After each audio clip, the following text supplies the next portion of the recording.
What's up, everybody? Welcome to the 47th edition of Tequila Tuesday.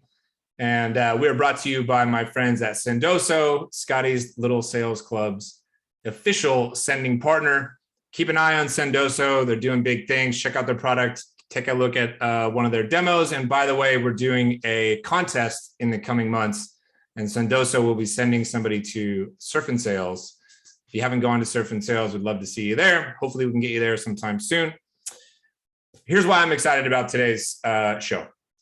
We're here with my guy, Max Pashman. If you don't know Max, he's a great follow on LinkedIn as well as Twitter. Twitter is, in fact, where I think I originally kind of connected and interacted with Max.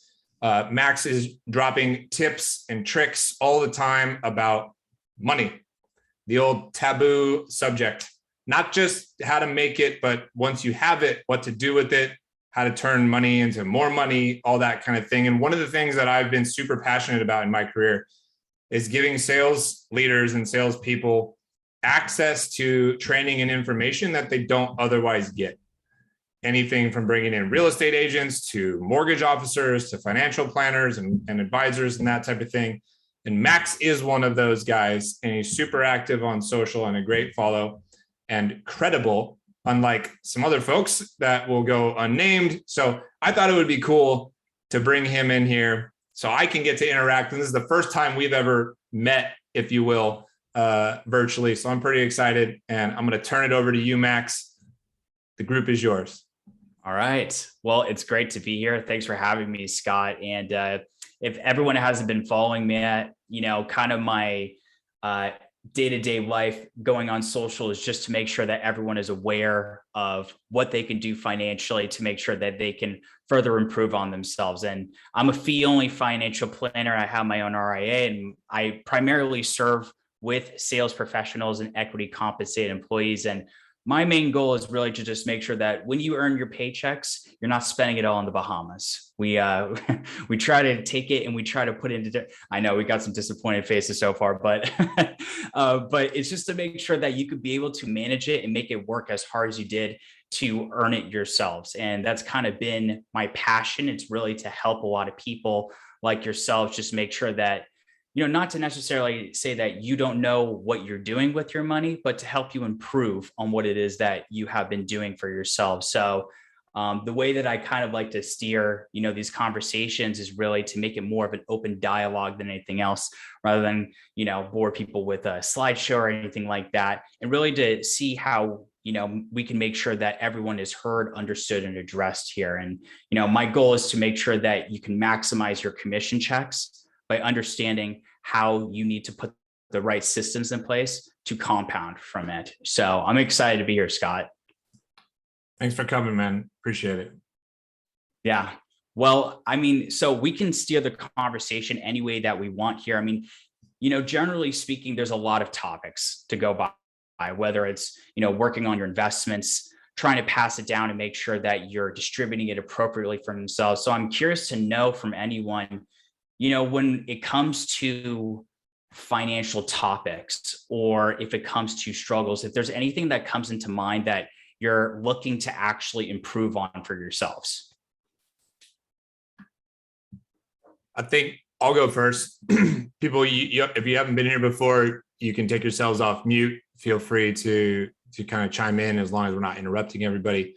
One of the things that I am focused on is diversification of income and continuing to add as many different streams of income as possible, even if they're not like insanely lucrative.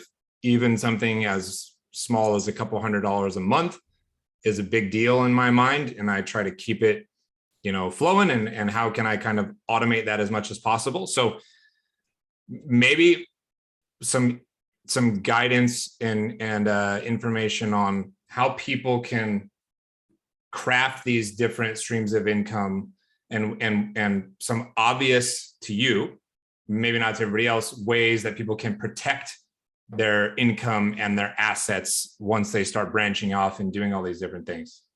Yep. That's a good question. So the way that I like to look at diversification is not just looking at investments, but also looking how you can actually automate your paycheck too. And one of the important things that a lot of people tend to underestimate is that when you diversify as far as your income, when it hits your bank account, it's important to actually diversify from there into different vehicles rather than just saying, oh, I need to be in so-and-so investment and whatnot, because there is a different world behind that part as far as being in different asset classes and whatnot. And there are a couple pieces that I do have here that actually illustrate this. Could I be able to share my screen? You should be able to. I made you co-host. Okay. So let me know if you have any trouble. Okay. So I'm just going to put one of these that I actually like to show to people as an example of what I mean for diversification. So if everyone, can everyone see this? Yep. So this is one of the pieces that I like to share with a lot of people, and it's organizing your banking right here.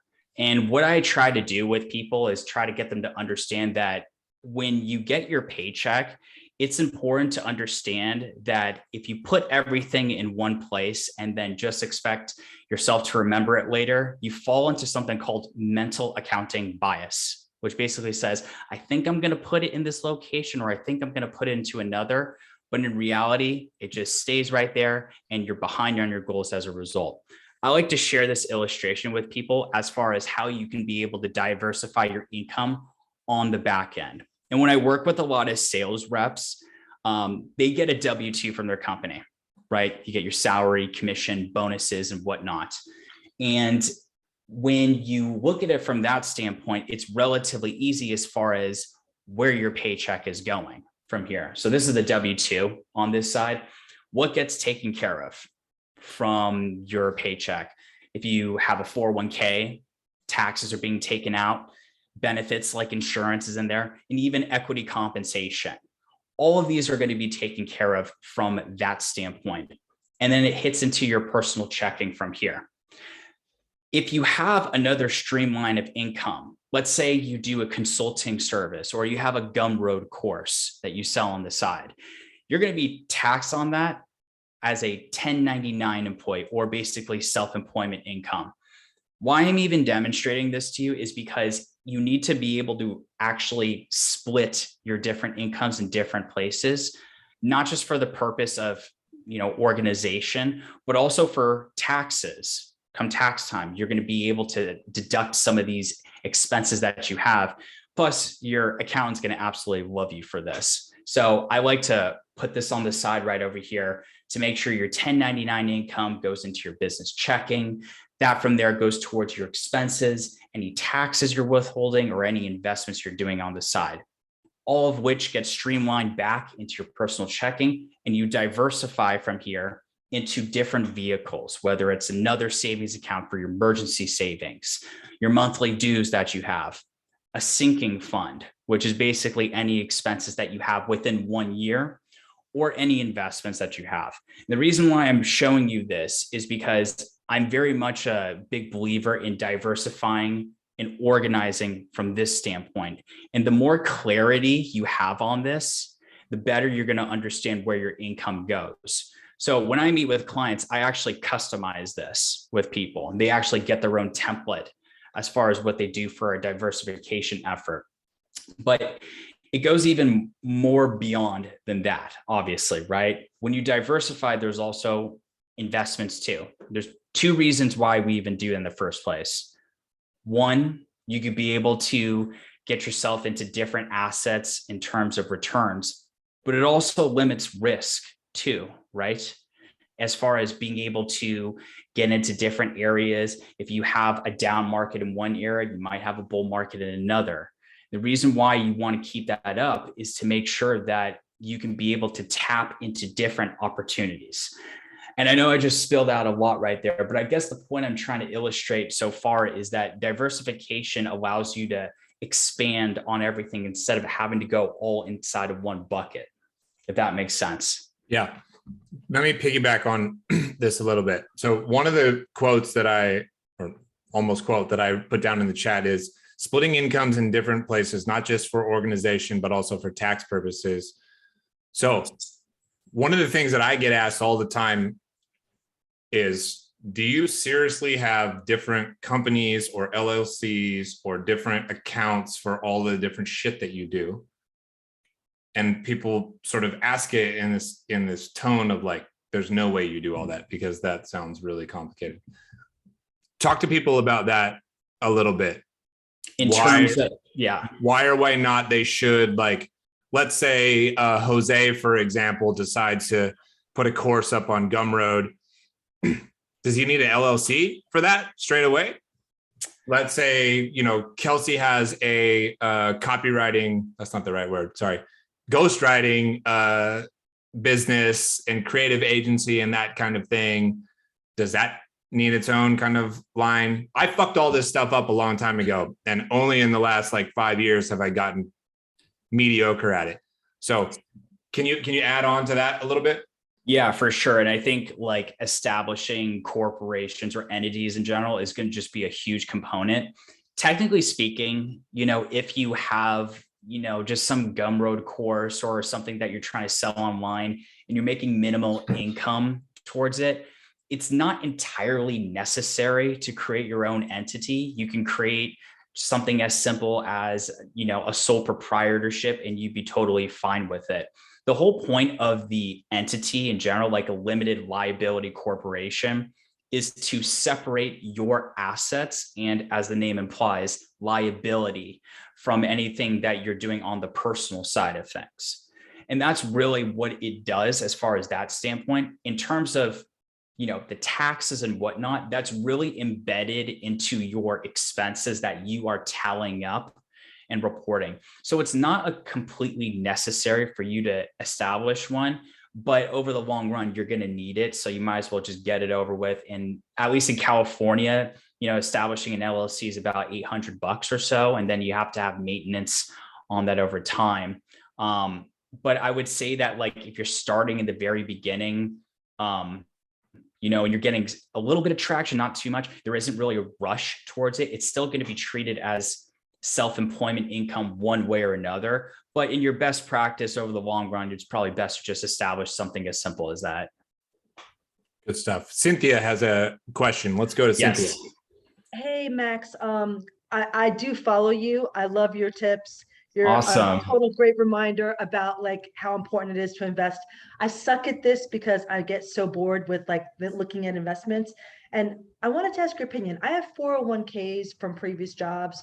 Do you recommend consolidating them? I mean, they're doing okay, but if I'm honest, I'm not even sure how I've got the investments within those. And then part two is how often should we look at 401ks and adjusting those investments? Yeah, that's a great question, because there are so many different 401ks just sitting out there. So it's really important for everyone to know exactly what to do with it. So it actually really ultimately depends on your strategy you're doing on the back end. For most people, it's in best practice to just roll it out into your own IRA. And it's good to do that for a couple reasons. One, you actually get control of your funds, because at your old employer, you're probably in some old fund that might be costing quite a lot, and you can't even contribute to it anymore. So if you want more freedom and you want more control, typically best practice is to roll it out. You can conduct what's called a rollover, which is a non-taxable transfer. And you do that either in your own IRA or in another company's 401k that you're currently with. A lot of people like to do in their own IRA because they like to have freedom with investment choices behind it. There are some exceptions why you wouldn't want to do this. And one of them, like, for example, is called a backdoor Roth IRA. I don't have to go into like too many details about it, but if you're in a situation where you're a high income earner and you want to contribute to a Roth and you want to conduct that on the back end, it's actually bad practice to roll it into your own IRA. But typically speaking, if something as detail oriented like that isn't in line with what you're doing, yeah, I would say take it out, roll it inside of your 401k or your IRA, depending on the kind of control and the consolidation that you're looking for. Thank you. Thank you. And then you said there was a part 2 question, right? Yeah, yeah. How often should you look at the investments within the 401ks? Because I'm like, I'm so lazy. I'm going to admit this to you. I'm going to confess. I literally just do like index funds because the choices are so overwhelming. Great. Oh, good. Oh, good. Oh, all right. Yeah, that's good. I mean, the thing is about it is like, it doesn't have to be too complicated. The only thing that you would want to probably review are 2 things, which are the expenses attached to it, because there is something called an annual, an expense ratio. That's the fund's expenses. And then depending on where your actual 401k is, it's good to see what the administration expenses are. If you have a newer 401k program, it's a little more cost efficient from that standpoint. But if you have index funds, they're probably, a target date fund from Vanguard or something like that, they do the job just fine. So, but it is important to review it, not too frequently, but pretty regularly. Like when I do investment reviews with clients, I do it at least on a quarterly basis, just to make sure that it's in line with it. Again, it's not totally required. I mean, if you're going to do at least frequency, at least once a year, because things change over time. And as you get older, they're going to change the allocation of it. So just to make sure that you do it, I personally do it quarterly. Some people do it semi-annual or annually. Awesome. Thanks, Max. Appreciate that. Yeah, of course. And I think there were a couple more questions. Oh yeah, I got a bunch. Let's go to Mike Simmons. So and thanks for all of this. I wish I would have had these conversations a long time ago. Yeah. What's minimal or minimum amount when you start thinking about going in and creating your own entity? Do you have any guidance on that? I wouldn't say that there's necessarily a minimum amount. I think it's just a matter of like the traction that you are personally getting. I mean, if it's very manageable and it's very low as far as taking up not too much of your hours, I mean, in any case, if you're doing it for a long time, definitely want to establish, an LLC at some capacity just to remove the liability that you have. I say liability because that's what it says in the name. But there isn't really a minimum amount. I mean, if you really want to put a minimum to it, obviously transactions or transfers under 10,000 don't usually get reported. So you could be able to base it off that, but I wouldn't say there is a minimum attached to it. Thank you. Perfect. Shane, can we go to Shane? Yeah, thanks, Max. Quick question. Are there advantages for a sole proprietorship versus an LLC? Yeah, so that's an interesting question. So the thing about it is that you can actually combine the two together. When you establish an LLC, it serves as kind of the middle ground, and you can choose what type of entity you want. You can choose a partnership, sole proprietorship, or different abbreviations. But generally speaking, if you're going to choose between the two, probably go with an LLC. A sole proprietorship has minimal benefits behind it. You're still liable behind your investments or anything that you code it with the company. So if you're going to choose between the two, it's just best practice to go with the LLC and then have it taxed like a sole proprietorship. That's usually what goes on in the back end. Okay, perfect. Thank you. Yeah, of course. I think we got a couple more here. Oh yeah, Nick, you're on mute, buddy. Working on it. Sorry. There you go. New American here, Max. So can you give me like a primer on IRAs and how does that work? So in Canada, the equivalent of 401k is an RRSP, and we also could invest in a tax-free savings account, which I think is like an IRA, but a primer on that would be super helpful for me.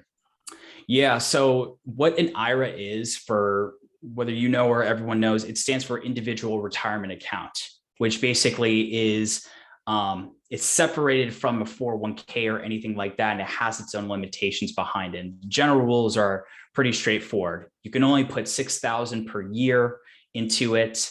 And then if you get to like 50 years old, you can put an extra $1,000 inside of it. And there's, generally speaking, from a tax perspective, there's two ways to do it. There's the traditional IRA, which is you make a contribution towards it and you can get a direct deduction from your income as a result of you putting your funds in there. And it grows tax deferred, which means that you don't actually pay any taxes as it grows. If you make transactions inside of it where you receive dividends, anything like that, it's deferred. So you don't, get taxed on it all the way until you distribute. The earliest you could do that is around 59 and a half. By the time you take your money out, it's treated as ordinary income, just like your income right now. Conversely, there is another side of it. It would kind of what I alluded to in the beginning, which is a Roth, which has the same limitations as far as the contribution goes. You put 6,000 inside of it every single year with an extra 1,000 when you get to 50.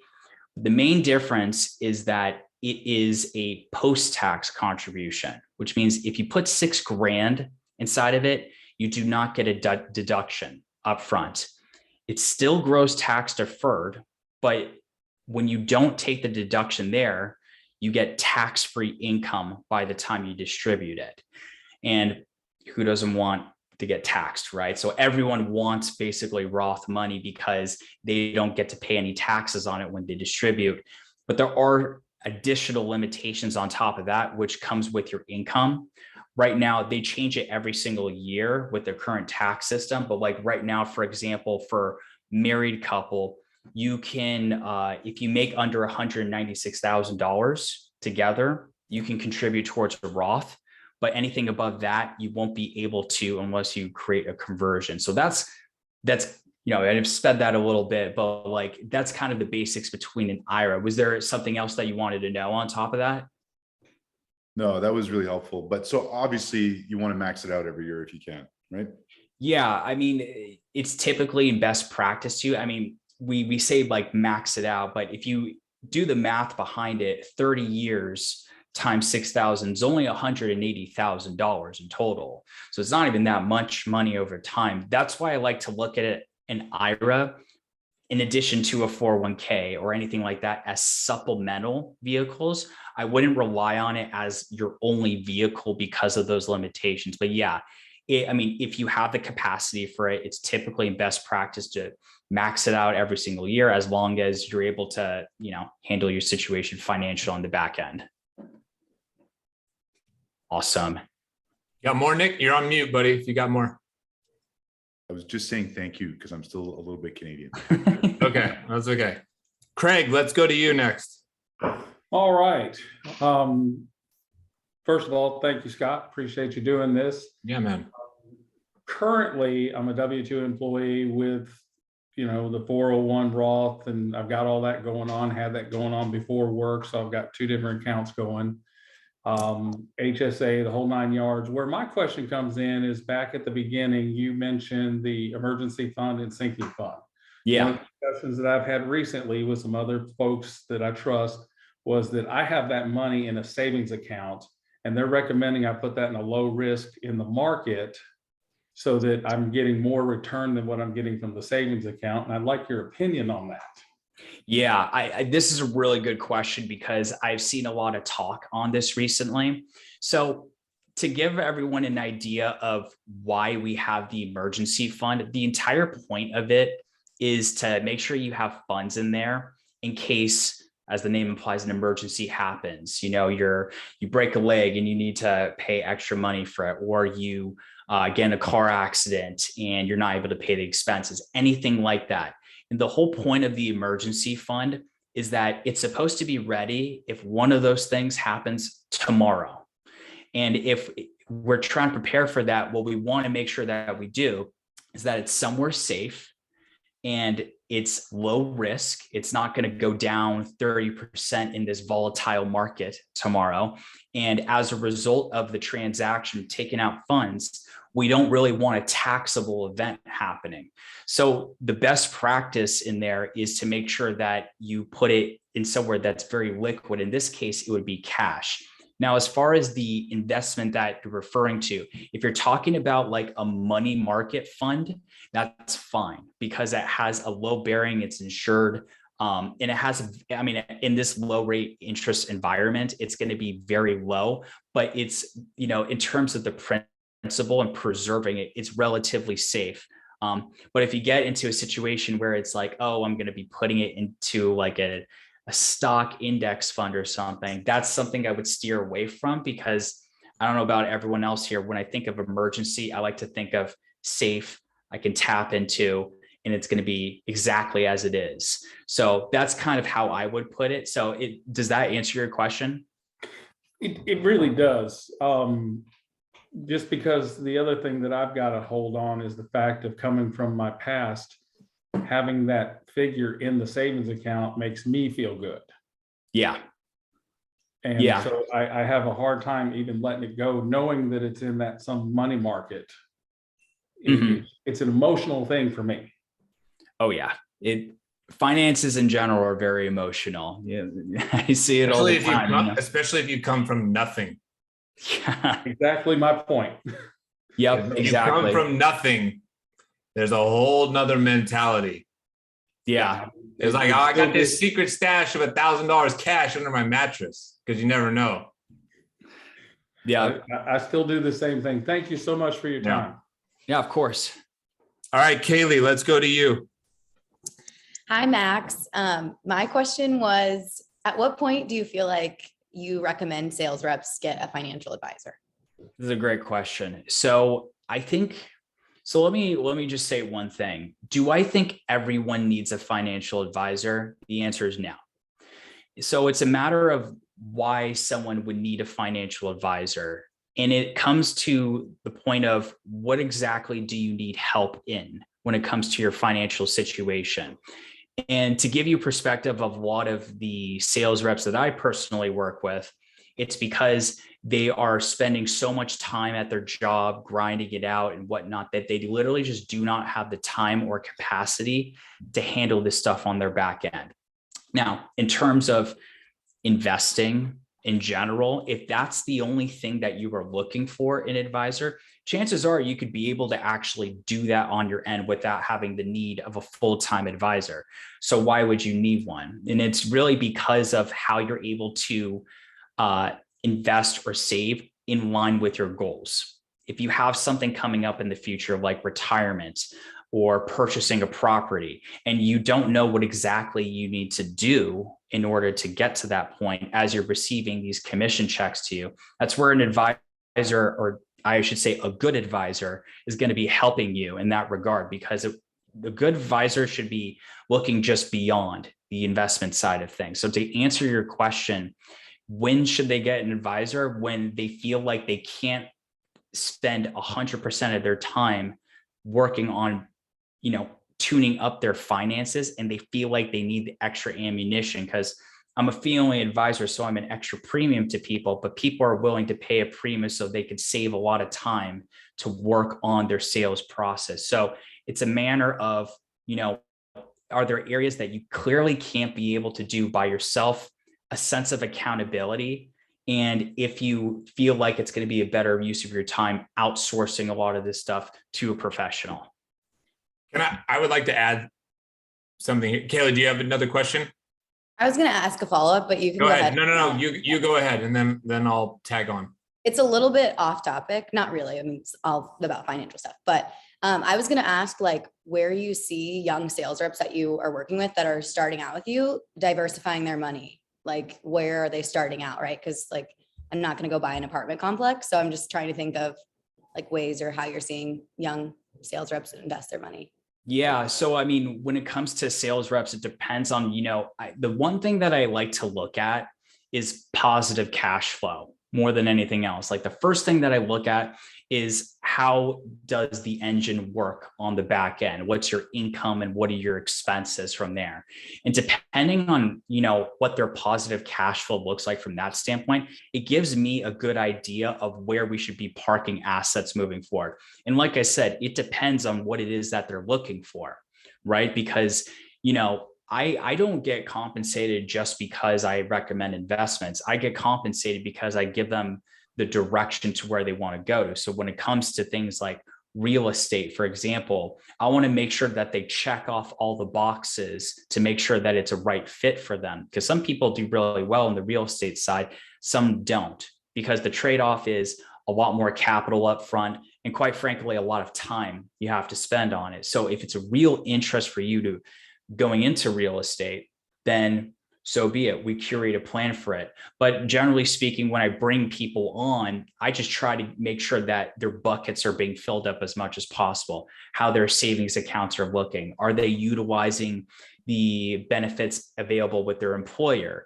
Are they setting up individual accounts on the brokerage or IRA or any types of purchasing opportunities that they want to take advantage of? So generally speaking, I try to just get people as involved as possible, even if it means buying a couple of index funds and growing from there into these different vehicles. So I try to just go small, and then as we grow with it, then we can work on making larger purchases that require a lot more capital up front. Let me add a little bit of perspective and experience to the situation. So I first got a financial advisor. The triggering moment for me was when I crossed 6 figures. At the time, way back when, in the Stone Ages, when you made 6 figures, that was like still a big deal. And so I was like, oh, I hit this threshold of 6 figures now, so I'm rich. Which obviously 6 figures is not really that rich, but that's what I thought at the time. That was triggering event number 1. Triggering event number 2 for me is I know nothing about this stuff. Nothing. Triggering event number 3, I don't care to spend the time to learn about this stuff. Triggering event number 4, I found somebody that I know and trust who loves all this stuff that I played college soccer with, I'd known for, 10 plus years or whatever, right? So when you think about or ask this question of like, when is the right time? Those were some of the things that I thought of, was like, I'm now making this. I don't want to take the time or put in the energy to learn about all this stuff. I want to just hand it over to somebody I know and trust or whatever. That to me was like, okay, now's the time, Scott. So a little bit of perspective there. I don't know if you want to add anything to that, Max, or not. Yeah, that was something that I thought. I absolutely do, because it was kind of what I was alluding to in the very beginning, is that not everyone needs a financial advisor, but some do at the end of the day. Because, like I just noticed someone in the chat mentioned the bogglehead investors. Like if you're interested in doing the investing and doing the managing yourself, that's a great place to start at. You have the internet at your disposal, and you can go into different groups, and you could be able to do this stuff if it is of interest to you. But the reality is that not everybody is interested in it, and not everyone has the capacity in it. Because I know a lot of really smart people that, made way more money than me, that were really good with their job and whatnot, and they had absolutely zero interest in learning more about this. So I think it's just understanding what your threshold is, and then what's going to help you get to the next steps of your financial goals, whether it's doing it yourself or outsourcing to someone to utilize the time appropriately for you. Good stuff. Let's go to Amy. Okay. I mean, this whole thing is good stuff. Great stuff, even. Max, great to meet you. My question is 2 parts. The first is, what are the appropriate vehicles to save for property purchases? What kind of options are we talking about? And then the second is I'm like legit curious about this, and I fit into a longtime seller, lived all over the country, world even, and now I know where and what, all of it is just going to be a lot of money. And so is the Roth IRA still a place to invest for first time home purchases that I intend to live in, or is there a better option? Yeah, that's a good question there. So in terms of, where to park funds for a real estate property, it's dependent on when exactly you need the funds. Because typically speaking, the sooner you need it, the more liquid you want it to be. The further out, the more illiquid. So you can kind of capture some returns with it and even take a little bit of risk behind it. Typically speaking, when I talk to a lot of people that are investing in real estate, they try to get it in, let's say, like a year or maybe 2. right? If you're trying to get it within a year, I try to just keep it cash, just keep it straightforward, or even a money market account. So it just sits idly right there, ready at your disposal. Because the last thing I want people to do is they invest in an index fund right now. A recession happens in the next coming months, it drops by 30% or something like that. I want it to be, exactly as it is. If you go beyond that, maybe like a year or two, there are some options that you could put your funds into. One of the popular ones, at least amongst a lot of advisors that I've talked to, was a treasury I bond. And basically what this is it's issued by the government. And although the interest rate's going to change, it's basically a bond that is guaranteed by the government, and it gives you a semi higher interest rate that it's backed on. When it first came out in November, it was astounding because it was like 7.12%, which is almost unheard of. But that deadline is going to change in April. And I don't know how much they're going to lower it to. They're going to announce it to everyone. But if you know that you're not going to be tapping into the funds for over a year, that's at least somewhere to start with, just as long as you're not going to tap into it, because if you do before then, there are some penalties associated with it. So I like to, for real estate, if you have it in the coming months, try to keep it liquid in the cash account right there. And that's typically what I like to do. Don't go too fancy with it, because you just want to make sure that it's there. And then you asked a question about the Roth side. What was the question again? I remember from back in the day, like hearing or learning that you were able to use Roth IRAs to save for a first-time home purchase. So I guess okay, tax growth that you never, but I don't know. It's been so long since I've thought about this stuff. So to talk about the emotional and the avoidance there, but like, is that even still a thing? Did they change the rules? Like, what's the story? Yeah, so there is a rule behind it for not just Roth IRAs, but IRAs in general. That's Okay. You can actually take out some money without getting a penalty associated with it. You do have to pay taxes on the gains inside of what you take out, but there isn't a penalty. And just so everyone knows, when you take money out of an IRA, unless it's for disability, education, medical purposes, or in this case, a first time or home purchase, you could take that out and not have a 10% tax penalty associated with it. For what you're describing, that amount is $10,000, and that's for a first time home purchase. In my area, like California, that's not really that much, but maybe in other states it is. So you do have that slight exemption behind it. And then if you want to go even more deeper, there are some, I know a lot of people in the real estate space that will open a self-directed Roth IRA, and it allows you to, create your own investments inside of it. Some people even put their property inside of it. That's a whole different ball game right there. But in terms of taking it out for a real estate purchase, it's $10,000 for your first time home purchase. Yay. You just gave me like hours and hours and hours of Googling and questions and thoughts. So Max, this is awesome. Scott, thank you. You rock. Thank you. Oh, you're welcome. Mike, you had another question. We'll go back to Mike Simmons. Yeah, so I've gone through, I'm that stereotypical enterprise rep where I have years where I make decent amount of money, and then I have years where I make enough money to keep my job. So in the make a lot of money years, I would not be eligible for a Roth IRA. In the keep my job, I'm eligible. Is there a way, can you make up for lost time in a Roth IRA? Yeah, so there's a lot of different ways that you can approach it. And just to be clear, when I say like eligible for it, it's dependent on what you report for your taxes that year. So if in that year you're going over, technically speaking, you can't contribute, but if in the next year you report lower, you can contribute back to it. Now, if you're in a situation where you're a high income earner, you have two choices to contribute to a Roth, okay? The first one is if your employer actually offers a Roth component inside their 401k. If they do, that would be my first choice for two reasons. One, you can contribute more than $20,000 into basically tax-free money.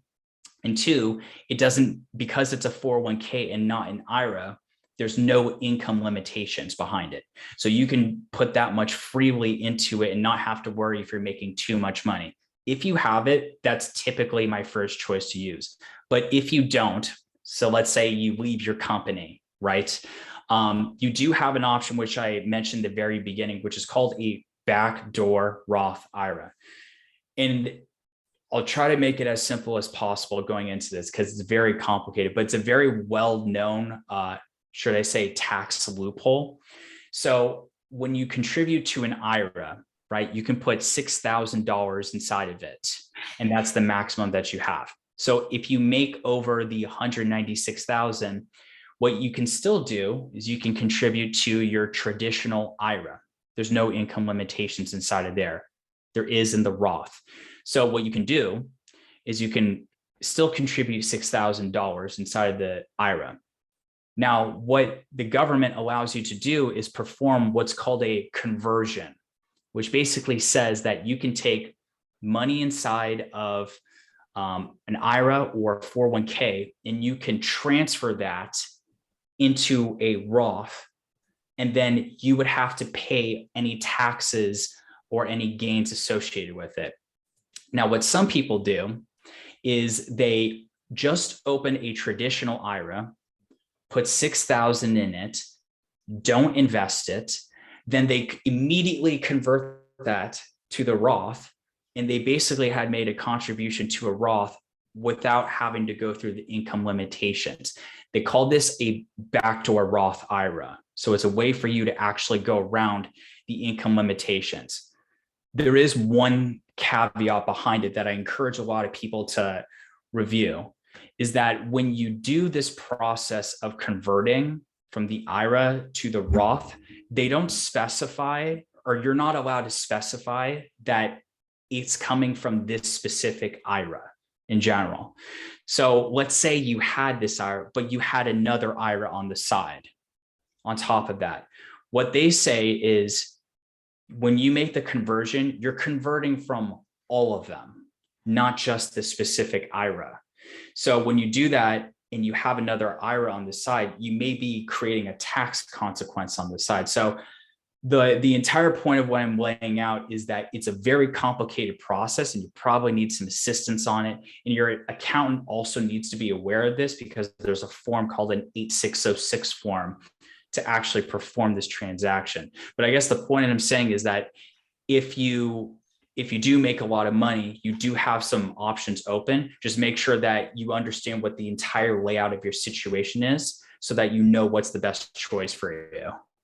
This highlights why it's important to find experts. Yeah. Because like I've made some mistakes. Thank you. Yeah, of course. It's extremely complicated as it is, especially when it comes to taxes. So just make sure that when you're going through a complicated process, that you ask for help when it's needed. Can I just follow up with a quick question on that? Go ahead, Nick. Yes. I thought Mike asked, though, if there was a certain amount of time you could go back, or were you explaining with the back door and I didn't pick up on that? In terms of going back? Yeah. So if I haven't put into an IRA the last, let's say 2 years, or a Roth, can I go back? Technically, okay. So technically, no, you can't, but there is a special deadline that IRAs have. So when you contribute to, let's say, a 401k, for instance, when you make the contribution for, let's say this year, for example, I make a contribution for 2022. The deadline for it is December 31st, 2022. The deadline for an IRA instead is actually April of next tax season. So right now, if you didn't make a contribution for 2021, you still have the option to do it in the next 2 weeks to make that contribution. So you could go back 1 year technically to make that contribution, but you couldn't go back like 2 or 3 years. It's done after that. Got it. Thank you. Perfect. Yep. Kelly, let's go to Kelly. I'm trying. There we go. So Where do I start? What are your thoughts on high interest savings accounts compared to some of these IRAs? Or I've also heard of an MPI account with the compounding interest, but that's kind of scary because I've heard it's based on life insurance. Yeah, so these are very interesting points that you're making. So starting with the MPI, for instance, I'm not too familiar with it, but if we're talking about insurance from that standpoint, that's a different story. In terms of high interest accounts, I mean, we're in a very low interest rate environment. So right now you could probably get 5% or 1% tops. So if your money is in there, it's relatively safe with wherever you go with. You can go roughly any financial institution and they'll be able to get you that interest rate. When it comes to putting your money in IRAs, the thing that I would just like to remind people is that when you choose these investment accounts, where you choose these investment vehicles, it's important to identify when do you need the funds. So whenever I go through financial planning with people, I literally go through, hey, what are your goals in the next first year? What are your goals in the next 2 to 10 years? And then what's your goals 10 years beyond? And the reason why I ask them that question is depending on when they need to fund those goals is where I tell them to actually invest. So if you're talking about an IRA, for instance, you're not going to have that money until you're 60 years old. So if you have a need for a goal coming up in the next year, a couple years, it's probably in your best interest to allocate a lot of your money towards those goals first before you think about the IRA. So it's just a matter of like when you need it from a cost efficiency standpoint, liquidity, and just making sure you're not paying any taxes you otherwise could have avoided. Thank you so much. Yeah, of course. Max, I want to talk to you about equity, startup equity, and taxes around startup equity and preparation for potential liquidity events. Mm-hmm. What can people do? What should people do to prepare for a liquidity event of some weight and size? How do they best understand the implications of exercising their options and then getting stung same year and getting taxed on unrealized gains? What kind of clarity can you give people or advice can you give people around this whole stock options world?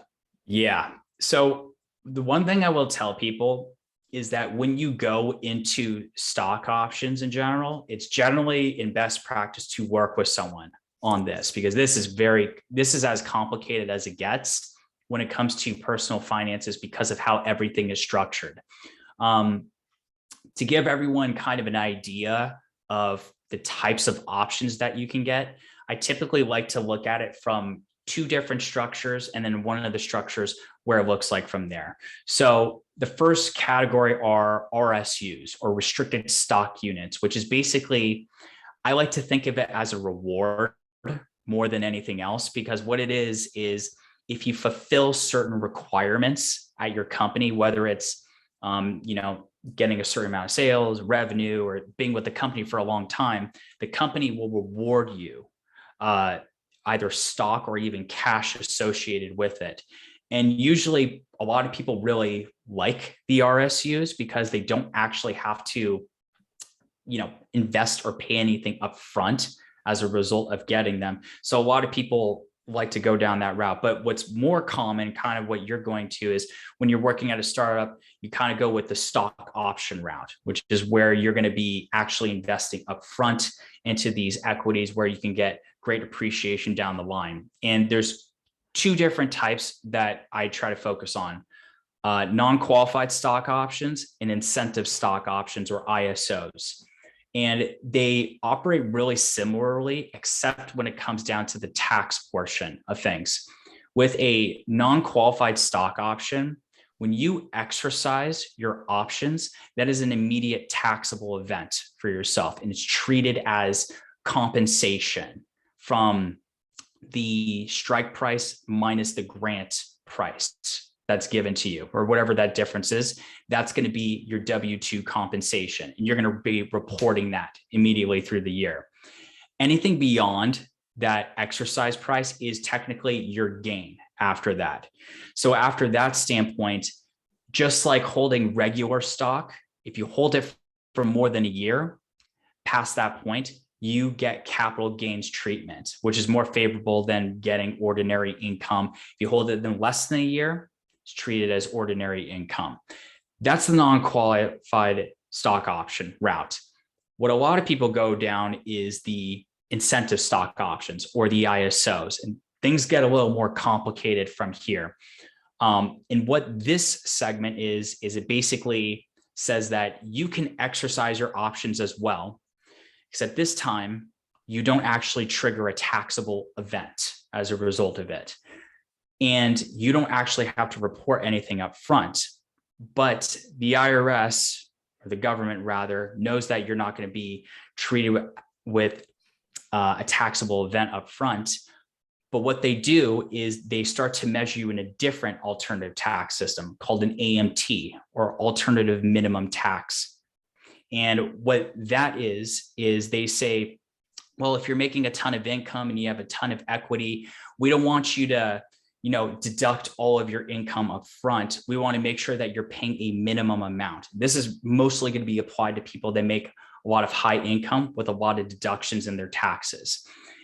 And I actually, it's funny you actually bring this up, because I can actually illustrate this to you right now. I have two pieces right here that I can put together to kind of illustrate this, what I just went through. So let me put this up here. This is the non-qualified stock options right here.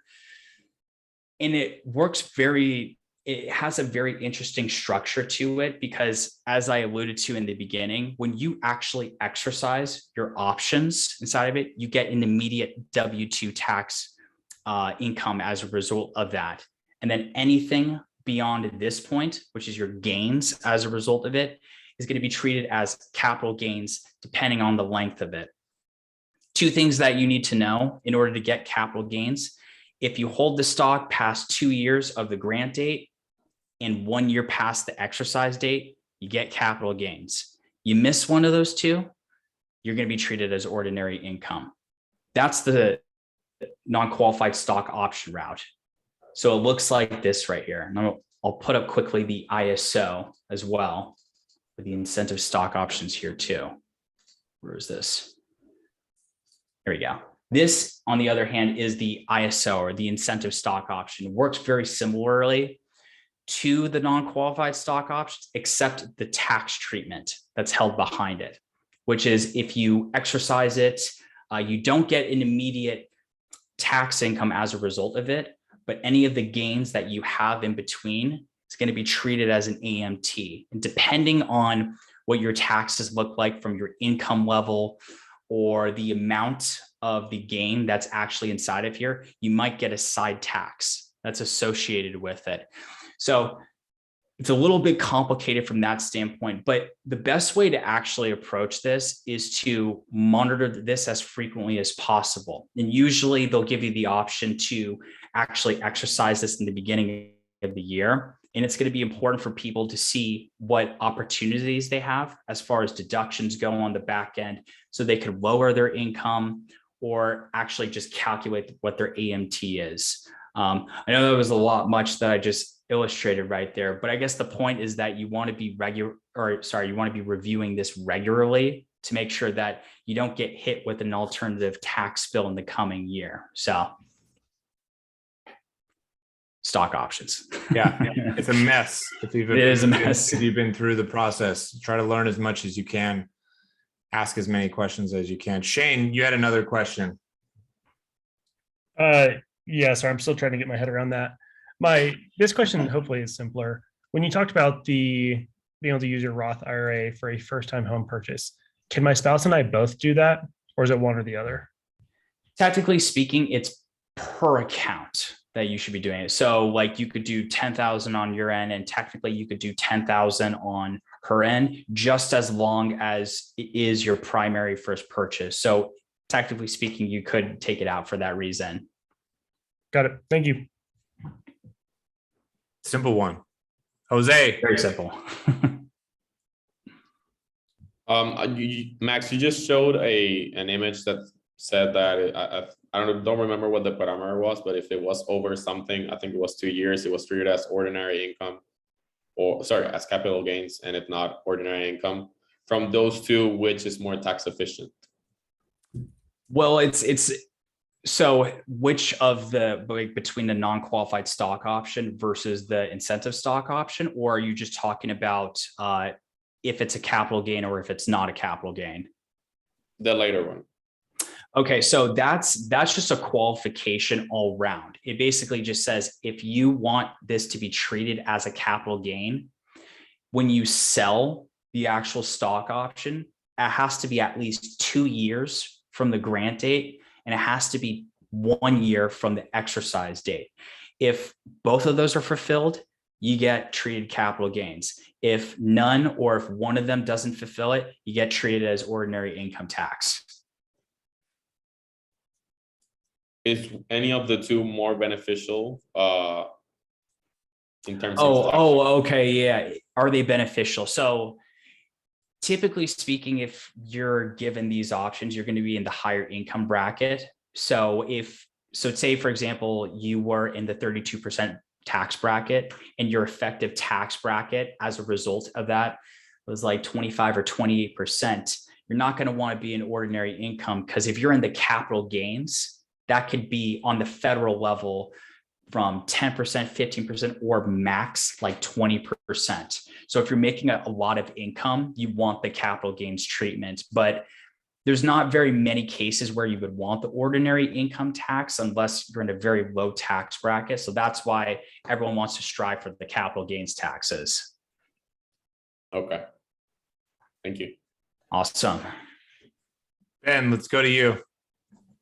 So if you've got your emergency fund and you've been putting money into your 401k and an IRA, like basically my question is like, what happens next from there? That would be good for your money.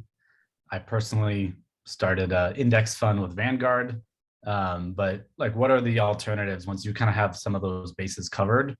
I know there's like things like real estate and other directions you can go in, but just what would you suggest as good next options once those bases are covered?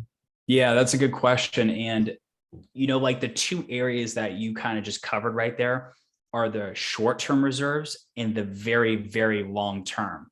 So we got to make sure that we get the goals in between there. So what we ideally want to park our funds into are vehicles that, obviously get us the returns that we're looking for. But if we tap into them, we don't want to get penalized for it, right? So that's where, real estate or just a simple index fund comes into play, right? Because, and it was like I was alluding to, you can have one or the other, you can have both. It's all dependent on how you are as an investor and what you're trying to do with it. But typically speaking, like if you go inside of a brokerage account, which I'm assuming you open through Vanguard, you can tap into those funds whenever you want. So it's kind of, you have the choice of funding certain goals in the midterm or keeping it in the long run. Like what I like in the middle, for example, like with a lot of families that I work with, they'll want to, gift something to their kids, or they want to do something for education or make an acquisition. That's where I like to put funds inside of a brokerage account so that they could just tap into whenever they want. And I speak a lot about the brokerage account in general because it's very flexible as far as when you can get it. You still get capital gains treatment associated with it. So you want to make sure that you park it inside those types of accounts where it's not too restrictive and you're not going to get penalized as a result of you taking it down the midterm. Got it? Answer your question, Ben? You gave me a principle, but I guess, would you have any examples of like other things outside of index funds or outside of buying a building? I like it. Push him.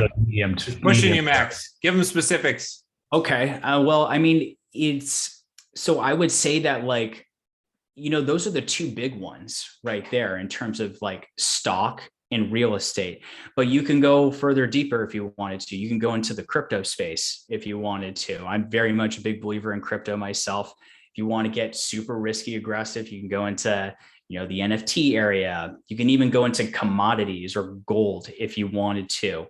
There's a lot of opportunities that you could take advantage of in that time frame. But it is really just as simple as that, going inside the market or just being inside real estate, because they just fulfill those needs that you have in between. And it's, once you actually, like the way that I like to position it is allocate your funds based on whatever your top goals are.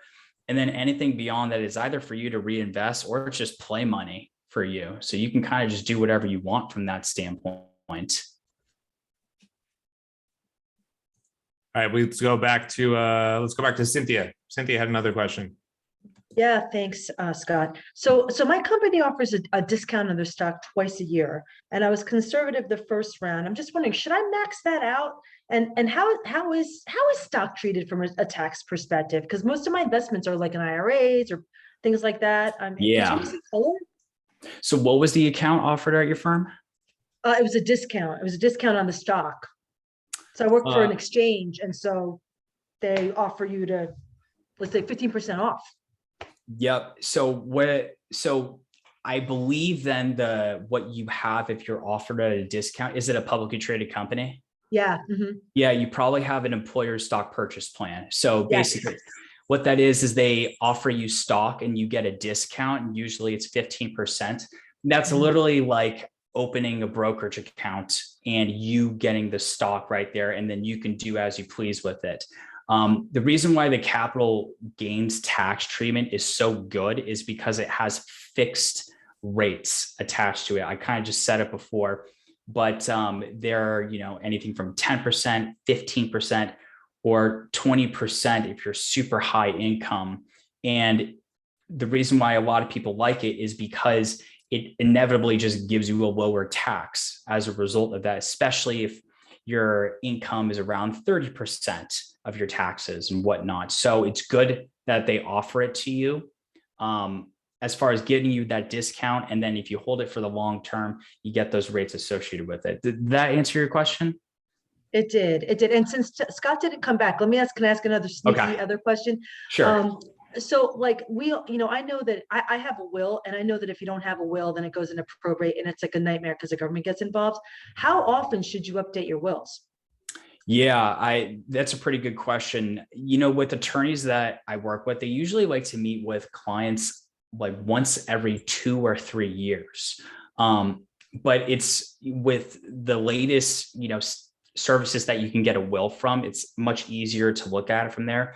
I think they keep that time frame because it's not entirely necessary to look at it like every month or anything like. It's very unnecessary, but definitely reviewing it when life changes. If someone were to pass away, or if there's a new member in the family, or if there is some pivot that happens. But typically they like to update that like every year, maybe every 2 years. Thanks, Max. Yeah, of course. Great questions. Mike, you got another question? Let it rip. This one might be out of scope, but do you have a perspective on when to start thinking about it using a trust? The will thing just triggered me. So at what point should people start thinking about getting a trust? Yeah, so a trust is going to be in your best favor when you want, or first of all, you need a ton of assets. That's the first thing I would say from it, is because the entire point of the trust is distribution of your assets. So, I would say that most people probably, when I say most people, like a lot of average households, they may not need it unless they have a specific use for it. If they are, if their kids come of age and they want to distribute some income from them in an appropriate manner, they want to establish a living trust. If they want to make sure that those funds are distributed in the event that they're not there to provide in case of death, they want to set up a trust from that standpoint. So it's more that if you have a goal for handing down assets to your children or any beneficiaries, the trust is going to give you that type of control behind it. Maybe more expensive from that end, but it allows you to make decisions, because the problem with probate is not only is it a timely process, but sometimes, the will is not, strong enough to pass it to an heir. Because if you have an example where, you wanted to give it, to your niece or something, and you didn't want to give it to your son, obviously I don't know what your situation is, but if you wanted to get a little complicated from there, a will is not going to uphold to that. That's where something like a trust is going to give you a lot more control into how that actually gets distributed. So to answer your question, it depends how complicated the asset distribution you want it to be. But for a lot of people, they don't need it. Some people just get it just for peace of mind. Either way, it works out for them. We did it for peace of mind, and thankfully, my first son has gone to ASU, so he's still in the trust. The other one, it's still to be determined. Yeah, exactly. In that standpoint, there's even questions of what if your son didn't even go to college, or, what if things come up? At least you have the decision to give or not give those assets to them. So the control part is huge when life events come up. Thank you. We've asked a lot of questions here, Max. What do you want to impart upon us outside of all of our questions? Yeah, well, the thing that I would say, first of all, these are all great questions on just so many different topics, from diversifying, stock options, the will, estate planning, and everything like that. And I think it's just really important that there's so many different questions you could be asking to someone. And if you Google it on the internet, you're going to get a million answers from it one way or another. So, when you do ask these questions, make sure that you're, whether it's an advisor or a partner or a friend or anything like that, that you get, tailored advice to your situation, because there's a lot of ways to answer a simple question on the internet. But if you sit down with someone, lay out all the details that you want to, ask questions for and get answers to, that's where someone providing a tailored plan is going to be coming into play, because they're going to look at everything and not just, a small hole looking right at everything else. So I encourage a lot of people that if you have more questions like this, that's where someone is going to be helping you out in the long run. Any last questions for Max before we cut him loose? I got one for you, Scott. Go for it, Brian. Thanks. Hey, Max. So if we've got our retirement goals, we're trending towards them. We've got the IRAs, 401ks, whatever. We've got our short-term goals, savings plan ready in place. All that's taken care of. Unlike Scott, I actually kind of like doing this stuff and looking at it. So I have a little bit of like fun play money that I like to use. Mm-hmm. Where would you suggest that's done? Because I know if I do it in an IRA and things go up, then it's not taxed. But if I do it in a taxable account and things go up, they are taxed. And then the opposite, if it goes down in a taxable account, I can use those losses against future gains. Right. I can't do that in an IRA. So like, where would you suggest it is the best place for kind of play fund money that, has a chance of doing well, but maybe not? Yeah. And I think it just kind of goes back to like, when do you want your play money? Because if you want it tomorrow, you don't want to be inside of a Roth, right? Because you put the money in there, and then when you take it out, you're going to get hit 10% taxes behind it. But it's kind of like what you were saying too, right? Is if you do incur a loss, the brokerage account is going to be awesome, because you can offset that with some of your gains and do tax loss harvesting. But on the flip side, if you have a ton of gains, you could, be inside the Roth and pay zero taxes on it, just like Peter Thiel did like last year, right? So the thing I would say is like, when do you need the play money? If it's just something you need really soon, just don't go inside of an account like an IRA, because you want to make sure that like I talk about investing money in the future, but I think what's equally important is knowing when you want to enjoy it as well. So non-penalized accounts, if you need it, before retirement, during retirement, if you can be able to just offset that for the future. Can I ask one real quick? Go for it, course. Lori. Hey, Max. Hi. How important is it for my financial advisor and the person who does my taxes to communicate versus me just being clear with each of them of what I'm doing? You know, it's not absolutely required, but the team effort is a lot better in terms of just getting the data together. Because at the end of the day, the way that your team should be set up is the financial advisor should be the tax planner and your accountant should be the tax filer. So it's important for the advisor to make sure that they're providing all the details to your account so that you can maximize every single deduction and whatnot. Now, that being said, if your situation is relatively simple and you're making just some contributions inside of your retirement accounts, it may not need that much communication. But if you go into things like real estate, or if you have, specific goals where there's going to be a lot of transactions, typically speaking, you want them to communicate with each other. I try to communicate with the accountants as much as possible personally, because I want to make sure that I understand my client's full situation or someone that I'm meeting with for the first time. Because the end result of everything that we talked about is going to be dependent on what you file to the government. So very important for them to communicate, I would say.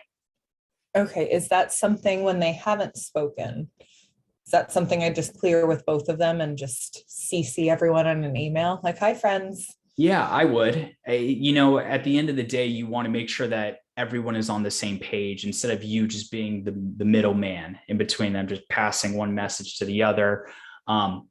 It's just handy for yourself too, because if you wanted to just remove like having to download, personal stuff and then sending that off, just let them send it to each other. Because the advisor should be collecting your tax filing. So they could probably just get that with the account with your approval. It just makes your life that much easier. So I would definitely encourage that. Yeah, you just leveled me up a little bit more. Okay, thank you. Perfect. All right, Terry, you had a question? Yeah, thanks, Scott. Thanks, Max. Great session. Like to hear financial advisors that are interested in or invested in crypto. Oh, yes.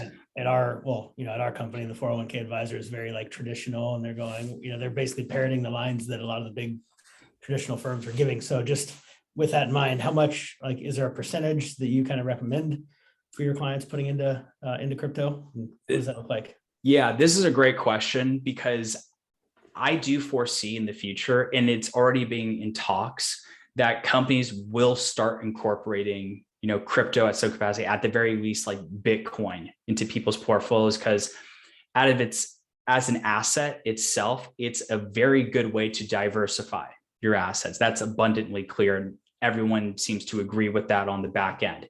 But obviously with compliance, regulatory concern, it's not standardized yet, but I do foresee it happening in the future. We'll see with 401ks. Their 401ks are very restrictive as far as like the investment choices. I try to determine what the allocation is depending on someone's risk tolerance. A lot of people are saying like as standard, people should probably have like 1% inside of it. But if someone is very risk aggressive comparing to their entire portfolio, you may even up it to around 5%. But I'm not saying like put 20 or 50% inside it, because that's a ton of risk, as we all know, looking at volatility. But it would be a good idea to have a little bit of concentration in it, because one, it's a little bit of risk. And if you're talking about, the unlimited ceiling that we've seen it, you get some of that upside too. So, typically speaking, depending on the risk tolerance, we try to go somewhere between 1 to 5% of their total portfolio. Okay, very good. Great answer. Thank you. Thanks Yeah, for the value here. This has been awesome. Did we lose Kelly? Kelly had one more question, but we might have lost her. Oh, no, I'm still here. Oh, she's here. Number one, why don't they teach us this stuff? Number two, do you have any recommendations for a financial advisor or anybody that you could maybe refer us out to? Yeah, so this is a good question. The thing that I would encourage people is there's so many different advisors. to work with, right? And there's different ways that you could be able to be working with someone. The things that I would try to strive for is, at least me personally, like I own my own RIA and I'm a fee only financial planner. And I do that for two reasons. One, I want to be on the independent route, and be fee only. It means that I don't receive a commission from a third party. I'd be breaching my fiduciary duty that I was doing that. So if you are going to be working with a financial advisor, there's a couple things that I would check out. The number one thing I would ask to a financial advisor is, how are you compensated? And how does that affect your recommendations you're going to present to me? Because what that ultimately does is it, one, shows how they're compensated, but two, it also shows if they are going to be putting things in place that might create some sort of conflict of interest. And then whether they do present it or not, at least you have the, test of, showing their integrity working with you. But I would say that, you could go to a variety of different companies. Me personally, I would go with a fee only advisor, because they're not going to be, selling you some third party investment or insurance product. You don't have to worry about that. They're being directly compensated from the retainer of the client. So that ensures that they're going to be working in your best interest. So there's a lot of different companies to look at. I would try to go for an RIA, a fee only advisor, and then like myself, a CFP designation also helps out too. Thank you so much, Max. That's been great. Yeah, of course. Max, can you expand a little bit on that? Actually, maybe why you chose that route versus working for like a bank and being like a Morgan Stanley or a Merrill Lynch type advisor? Yeah, that's a great question. So the thing about it for me is that I had my own vision of financial planning as far as, what people think financial planning is, and then what it is that they are getting as a result of it. Now, I'm not going to be here bad mouthing like a bunch of banks or any other financial institutions or whatnot, but we operate very differently as far as, what we present to people and what exactly we're being focused on. I chose not to work for another financial institution because I felt like personally, a lot of my clients weren't being heard, understood, and addressed, and we weren't being incentivized to be very detailed oriented as a result of being of a larger institution. I felt like, me personally, the ultimate purpose was pushing something to my clients rather than delivering a plan. So I personally left the financial institution area because I wanted to put together detail-oriented plans for people and be specifically compensated for that as well. So people pay me the flat retainer. The way that like my structure works is they pay me upfront a flat fee to put together the financial plan. And then for the monitoring process, making sure that clients actually hit their goals, they pay me a monthly subscription after that. So it's very affordable for them to retain me after that. But I structure it like that because, one, that structure is not standard, but it also just makes sense from the client's standpoint too. You're paying me for the financial planning services. Guess what you're getting?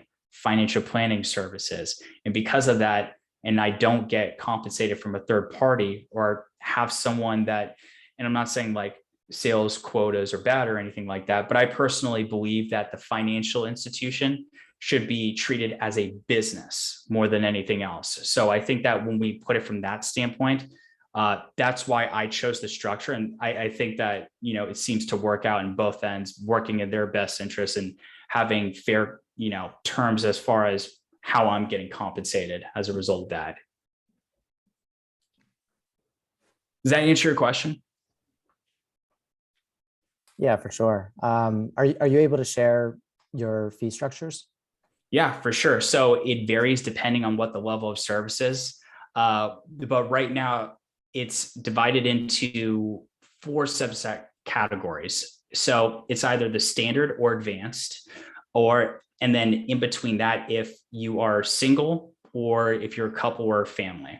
In terms of those fees, it's $500 upfront on both sides. If you're a single individual, it's $195 per month after that. If you're a family, it's $245 per month.